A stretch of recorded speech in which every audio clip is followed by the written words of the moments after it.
Assalamualaikum warahmatullahi wabarakatuh. Perkenalkan, kami dari kelompok 1 kelas 6A. Di sini kami akan melakukan kunjungan industri untuk mata kuliah bioteknologi. Kami akan melaksanakan kunjungan industri terhadap industri pembuatan tempe. Sebelumnya, perkenalkan, aku Vila Destiani. Aku Cecilia. Aku Eva Rinita. Aku Marciana Takwanya. Aku Aisyah Nanda. Aku Gusti Dewi. Kita akan melakukan kunjungan industri untuk industri pembuatan tempe di mana? Di lokasi Desa Tanang Jawa, Kecamatan Merwa Mataram, Kabupaten Lampung Selatan. Kita langsung ke lokasinya. Ayo. Ayo. Tempe merupakan salah satu contoh produk pangan yang sangat dekat dengan kehidupan masyarakat di Indonesia. Namun, di balik kesederhanaannya, tempe sebenarnya merupakan hasil dari proses bioteknologi, tepatnya bioteknologi konvensional atau tradisional. Dalam proses pembuatannya, tempe dihasilkan melalui fermentasi kedelai dengan bantuan mikroorganisme berupa jamur, yaitu Rhizopus oligosporus. Jamur ini berperan penting dalam mengubah struktur kimia kedelai sehingga menjadi produk baru yang kita kenal sebagai tempe.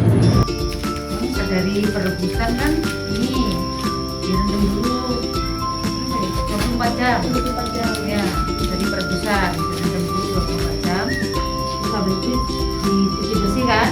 Ya. Terus masa peragiannya ini fermentasinya itu 2 malam baru jadi tempe. Proses fermentasi tidak hanya mengubah bentuk dan tekstur kedelai menjadi lebih padat dan mudah untuk dikonsumsi, tetapi juga memberikan dampak yang sangat besar terhadap nilai gizinya. Nah, ini yang dikaitkan dengan nilai bioteknologi. Secara umum, gizi sendiri bukanlah bagian dari bioteknologi, karena gizi hanya membahas kandungan nutrisi dalam makanan, seperti protein, lemak, karbohidrat, vitamin, dan mineral. Namun dalam konteks tempe, gizi menjadi bagian penting karena merupakan hasil dari proses bioteknologi tersebut. Selama fermentasi, jamur Rhizopus oligosporus menghasilkan enzim-enzim yang mampu memecah senyawa kompleks dalam kedelai. Misalnya protein dipecah menjadi bentuk yang lebih sederhana seperti asam amino sehingga lebih mudah dicerna oleh tubuh manusia. Buat ngilangin kulitnya kedelai, berarti harus benar-benar lepas dari airnya. Selain itu juga kalau nggak rendemannya kurang dari waktunya itu nggak jadi masih asem karena ini aja dipakein apa? Cuka lah juga kasarannya ngomong. Makan cukanya dari air ini rendeman kedelai yang udah lama gitu. Kalau nggak dipakai itu nggak keluar. Nggak. Intinya asem. Pakai ini tuh cukanya. Selain itu apa lagi yang menyebabkan tempe itu nggak jadi atau rasanya kurang enak?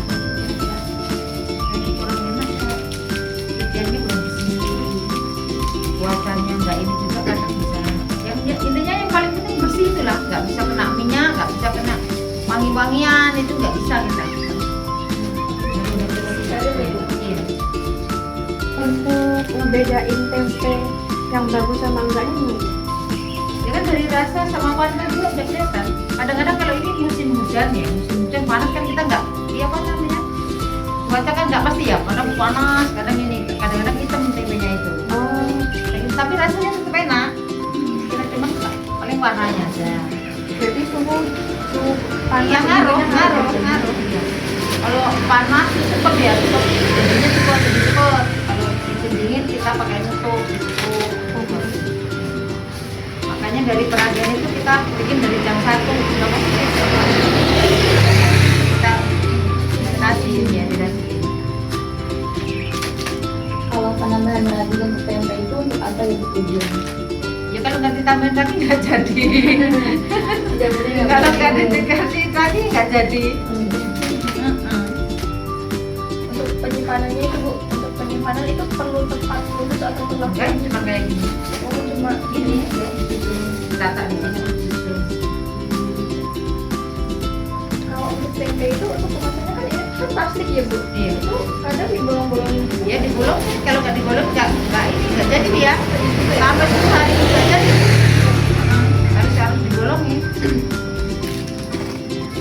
Kadang lubangannya kurang aja nggak jadi kok. Misalnya kayak gini ya, di ujung sini seginilah nggak kan? Di ujung sini nggak jadi. Iya kurang lubangnya ini.